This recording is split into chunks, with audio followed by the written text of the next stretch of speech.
नमस्कार किसान मित्रों, आज हम बात करेंगे सरसों की खेती पर, जिसमें बहुत समय से कमेंट्स भी आ रहे थे कि सरसों की खेती पर वीडियो बनाया जाए। तो फिलहाल सरसों की खेती का समय भी आधा निकल चुका है, लेकिन समय की कमी के कारण हम वीडियो देरी से बना पाए, इसके लिए हमें खेद है। इस वीडियो में हम सरसों की खेती पर जानकारी देंगे, जिसमें जो अच्छी किस्में हैं उनके बारे में भी जानकारी देंगे, और भूमि की तैयारी कैसे करनी है इसके बारे में भी जानकारी देंगे। कौन कौन से उर्वरक उसमें इस्तेमाल कर सकते हैं, कीटनाशक क्या इस्तेमाल कर सकते हैं, और साथ ही कौन कौन से रोग इसमें मुख्य रूप से लगते हैं। तो बने रहे वीडियो पर, वीडियो पूरा ज़रूर देखें। सबसे पहले शुरुआत करते हैं उन्नत किस्मों के बारे में, जिसमें हम सबसे पहले आपको दिखाते हैं एडवांटा की 414 नंबर वैरायटी, जो कि काफ़ी अच्छी उन्नत वैरायटी है। एडवांटा 414 ये 28 से 30 क्विंटल प्रति हेक्टर अच्छी देखरेख में इसका उत्पादन लिया जा सकता है। पकाव अवधि इसकी 120 दिनों से लगाकर 130 दिन है, यानी ये मध्यम अवधि की पकने वाली किस्म है। और बुवाई का जो समय है वो 25 सितंबर से लगाकर 25 अक्टूबर तक इसकी बुवाई आसानी से की जा सकती है। पचेती में भी इसकी बुवाई 5 नवंबर तक की जा सकती है, जिसमें भी उत्पादन अच्छा मिलता है। लेकिन फिर भी जो औसत समय है 25 सितंबर से लगाकर 25 अक्टूबर तक का, उसमें अगर होती है तो उत्पादन काफ़ी अच्छा लिया जा सकता है। इस वैरायटी की बात गुजरात की भूमिधन की वैरायटी आती है। इस किस्म की मुख्य बातें ये इसकी जो लंबाई होती है वह ज़्यादा होती है, लेकिन उत्पादन भी काफ़ी अच्छा होता है। इसमें उत्पादन के तौर पर देखा जाए तो 28 से 32 क्विंटल तक उत्पादन लिया जा सकता है। इसकी बुवाई का जो समय है 1 अक्टूबर से 10 नवंबर तक है। इसका अधिकतम उत्पादन अच्छी देखरेख में 28 से 32 क्विंटल प्रति हेक्टर लिया जा सकता है। पकाव अवधि मध्यम है, यानी 120 से 130 दिन में ये वैरायटी पक जाती है। बुवाई समय भी इसका 1 अक्टूबर से 10 नवंबर तक उचित समय माना जाता है।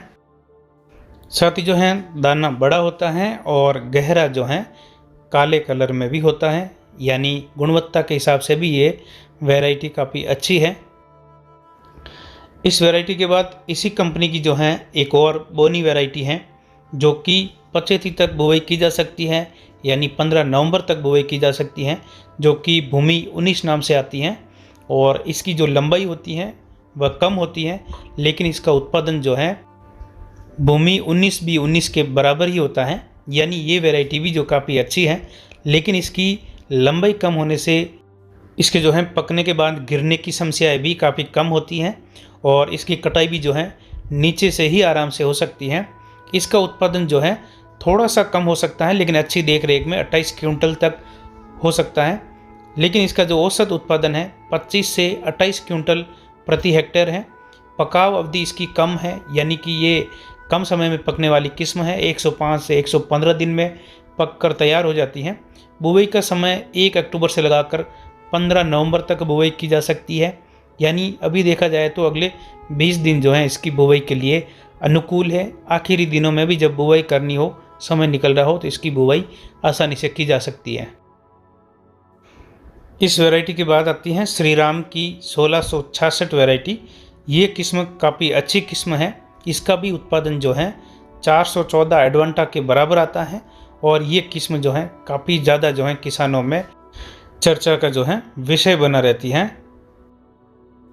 श्रीराम 1666 28 से 30 क्विंटल प्रति हेक्टर की दर से उत्पादन देती है। पकाव अवधि मध्यम है, 120 से 130 दिन में पक कर तैयार हो जाती हैं। बुवाई का जो समय है 25 सितंबर से लगाकर 31 अक्टूबर तक उचित माना जाता है। हालांकि फिर भी कई बार इसकी बुवाई जल्दी भी हो सकती है, यानी 15 सितंबर के बाद भी इसकी बुवाई की जा सकती है। इसके बाद जो किस्म आती है वो आती है पायनियर की 45S42, जो कि काफ़ी ज़्यादा किसानों में जानी मानी वैरायटी है। पायनियर इसकी 3 वैरायटी ऐसी आती हैं जो बहुत ही ज़्यादा किसानों में फेमस है, जैसे कि 45S46, 45S42 और 45S35। ये तीनों वैरायटी अच्छी हैं।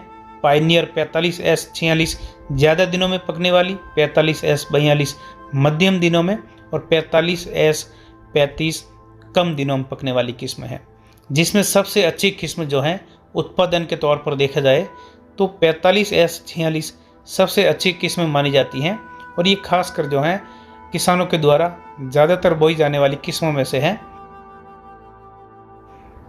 पायनियर 45S46 25 से 30 क्विंटल तक उत्पादन देती है।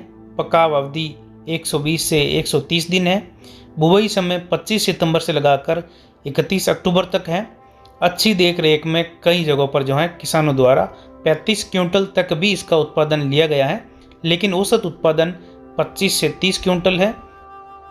हालांकि भूमि की उर्वरा शक्ति के आधार पर ही जो है फसल उत्पादन में थोड़ी बढ़त या कमी देखी जा सकती है, लेकिन फिर भी अच्छा उत्पादन जो है इन किस्मों द्वारा लिया जा सकता है। इसके बाद जो किस्म है वह है बायर की, और ये जो है मार्केट में प्रो एग्रो 5222 के नाम से आती है और ये वैरायटी भी जो है किसानों में बहुत ही ज़्यादा फेमस है। हालांकि अलग अलग एरिया के हिसाब से अलग अलग क्षेत्रों में अलग अलग जगहों पर जो है अलग अलग वैरायटियाँ लगाई भी जाती हैं। अलग अलग क्षेत्रों में अलग अलग वैरायटियाँ फेमस होती हैं जिनका उत्पादन काफ़ी अच्छा होता है, जिसमें प्रो एग्रो 5222 का उत्पादन सबसे अधिक औसत लिया जाता है। ये वैरायटी में 5222 और 5210 ये दो वैरायटी ऐसी हैं जिनका उत्पादन 28 से 34 क्विंटल प्रति हेक्टेयर औसत उत्पादन लिया जाता है। पकाव अवधि 120 से 130 दिन है। बुवाई का जो समय है 25 सितंबर से लगाकर 31 अक्टूबर तक उचित माना जाता है इस वैरायटी के लिए। हालांकि अगेती या पछेती बुवाई भी इसकी हो सकती है नवंबर तक, लेकिन उसमें उत्पादन में कमी देखने को मिलती है। जो सही समय है वह लगभग 10 अक्टूबर से लगाकर 25 अक्टूबर तक बहुत ही उचित समय इस वैरायटी के लिए माना जाता है, जिसमें ये बहुत ही अच्छा प्रदर्शन खेतों में करती हैं। इस वैरायटी के बाद में एक और जो है किसानों की चहेती किस्म है नेचरलैंड सीड्स की आकाश गंगा नाम 1 से आती है, यानी आकाश गंगा 1 नंबर वैरायटी। ये भी जो है काफ़ी अच्छी किस्म है।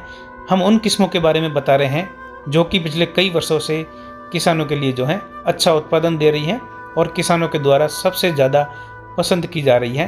तो ये ऐसी किस्में हैं जिनको जो है किसान अपने खेत में बुवाई करके अच्छा उत्पादन ले सकते हैं। हालांकि इसका उत्पादन थोड़ा कम है, लेकिन ये 20 से 25 क्विंटल प्रति हेक्टेयर उत्पादन देती है और ये लगभग कम समय में पकने वाली फसल है। 25 सितंबर से लगाकर 31 अक्टूबर तक इसके लिए जो है बुवाई का समय उचित माना जाता है और ये रोग रोधी भी है, यानी अल्टरनेरिया के प्रति काफ़ी ज़्यादा जो है रोग रोधक है। इस किस्म के बाद एक और किस्म है श्री राम की, यानी जो Shri Ram hybrid seed company है उसकी 46SN60। इसका उत्पादन भी काफ़ी अच्छा है और ये किसानों में काफ़ी ज़्यादा जो है प्रचलित भी है और काफ़ी अच्छा जो है इसका भी उत्पादन लिया जाता है किसानों के द्वारा। हालांकि हर फसल हमेशा अच्छी देख रेख के बाद ही इतना उत्पादन दे सकती है, वरना उत्पादन जो है बहुत ही कम देखने को मिलता है। श्री राम 46SN60 22 से 25 क्विंटल उत्पादन देती है। साथ ही जो है इसकी पकाव अवधि भी 120 से 130 दिन यानी मध्यम, और इसका बुवाई का जो समय है 25 सितंबर से लगाकर 30 अक्टूबर या 31 अक्टूबर तक अच्छा माना जाता है। तो अब तक इस वीडियो में हमने आपको 11 मुख्य ऐसी किस्में बताई जो काफ़ी ज़्यादा चलित हैं। हालांकि इसके अलावा भी ऐसी कई किस्में हैं जो किसान के खेतों में काफ़ी ज़्यादा जो है चलित है, लेकिन फिर भी ये उन किस्मों में से थी जो अच्छा उत्पादन देती है। જીવિન ગ્રુપના રિસર્ચ ઘઉં બિયારણ જીવિન 9 મોટી ડુંડી વધુ ઉત્પાદન અને જીવિન 11 સોનલા શરબતી ટુકડા સ્વાદમાં ઉત્તમ ઉત્પાદનમાં સર્વોત્તમ સંપર્ક 7043323000। अभी बात करेंगे सरसों की बुआई का उचित समय कौन सा है, जिसमें सिंचित और असिंचित क्षेत्रों के लिए। असिंचित क्षेत्रों के लिए जो है 25 सितंबर से लगाकर 25 अक्टूबर तक उचित समय माना जाता है, जबकि सिंचित क्षेत्रों के लिए जो है 10 अक्टूबर से लगाकर 10 नवंबर के बीच उचित समय माना जाता है। उपयुक्त जलवायु, जिसमें भारत में देखा जाए तो शीत ऋतु में इसकी खेती की जाती है। फसल को 15 से 25 डिग्री सेल्सियस तापमान की आवश्यकता होती है। सरसों की फसल के लिए फूल आते समय वर्षा या अधिक आर्द्रता या वायुमंडल में बादल छाए रहना अच्छा नहीं रहता है।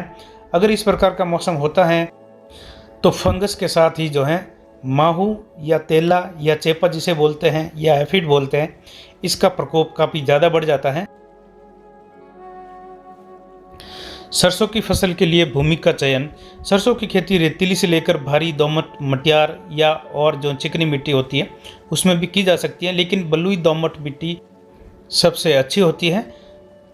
सरसों की फसल मध्यम क्षारीयता को भी जो है सहन कर लेती है, लेकिन मिट्टी अम्लीय नहीं होनी चाहिए।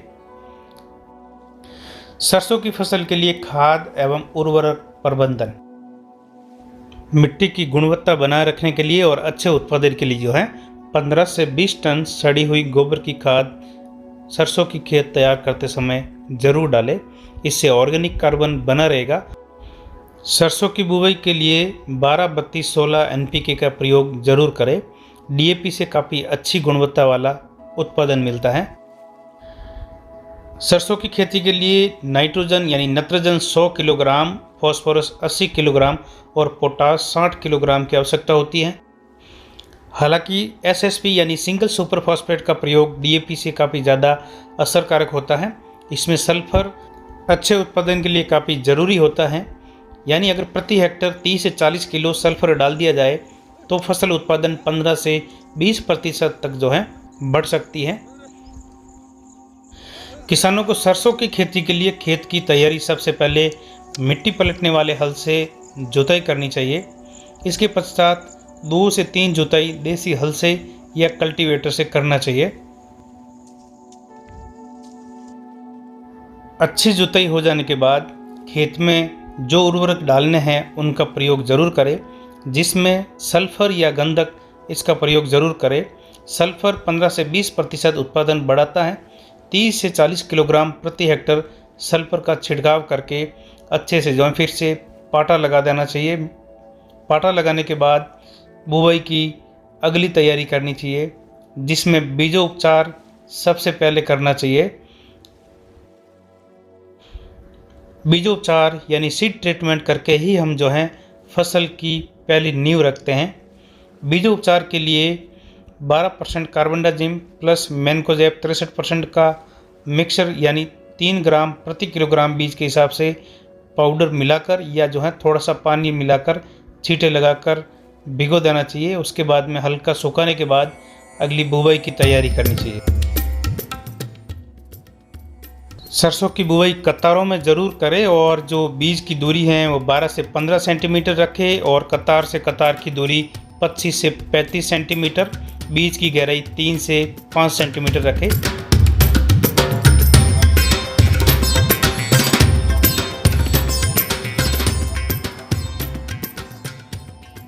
आधुनिकता के इस दौर में जो है बैलों को महत्व जरूर दें, क्योंकि इससे आपकी उत्पादन लागत घटेगी।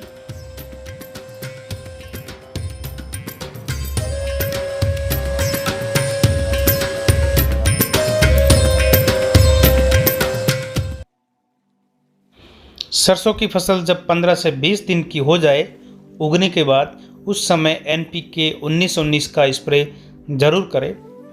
साथ में कार्बेंडाजिम प्लस मैनकोजेब फंगिसाइड जरूर लें 30 से 35 ग्राम प्रति पंप के हिसाब से। सिंचाई 30 से 35 दिनों की फसल में पहली बार सिंचाई देवे। फव्वारों का उपयोग करते हैं तो 20 से 25 दिनों के बाद पहली सिंचाई जरूर देवे। दूसरी सिंचाई पहली सिंचाई से 15 से 20 दिनों के बाद देवे, जबकि फव्वारों में 30 से 35 दिन बाद दूसरी सिंचाई जरूर देवे। लगभग 1.5 महीने की फसल में चेपा, एफिड या फिर जो हरा तेला या काला तेला जिसे बोलते हैं उसके आने की संभावनाएं बढ़ जाती हैं।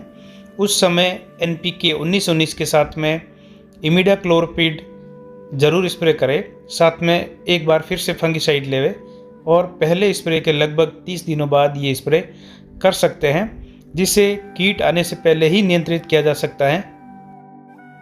मोयला कीट का प्रकोप ज़्यादा होने पर 15 ml इमिडाक्लोरपिड और 15 से 16 ग्राम थायोमेथोक्साम उसके साथ में एक अच्छा सा स्टिकर डालकर स्प्रे करें, जिससे इस पर जो है आसानी से नियंत्रण किया जा सकता है।